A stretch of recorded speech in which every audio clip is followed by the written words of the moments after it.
போகிறது பசிக்கிற நேரத்தில் சீக்கிரமாக செய்கிற ஒரு டிஷ்ஷு. வாங்க வீடியோக்கு போகும். அதுக்கு தேவையான இன்க்ரீடியன்ட் நான் சின்ன வெங்காயம் தான் மெயினாக போடணும். எங்கள் வீட்டில் காரம் சேர்க்காததுனால நான் காஞ்ச மிளகா போட்டிருக்கோம். உங்கள் ஆப்ஷன் பச்சை மிளகா கூட போட்டுருக்கோம். அப்புறம் 2 தக்காளி, 4 பூண்டு பல், கொஞ்சோண்டு உப்பு சேர்த்துக்கணும். வாங்க இதை போய் பேஸ்ட் ஆக்கலாம். நம்ம அந்த பேஸ்ட்டை அரைச்சி தோசையில் ஊற்றியாச்சு. நீங்களே பாருங்கள்.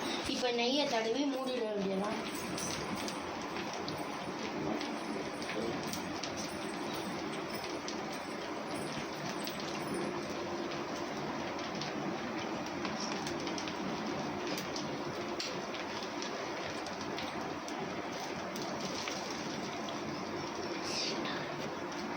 நம்ம செஞ்சது ரெடி ஆகிடுத்து பாருங்கள். நம்ம தங்கச்சிங்களுக்கு ஊற்றி எப்படி இருக்குன்னு கேட்போம்.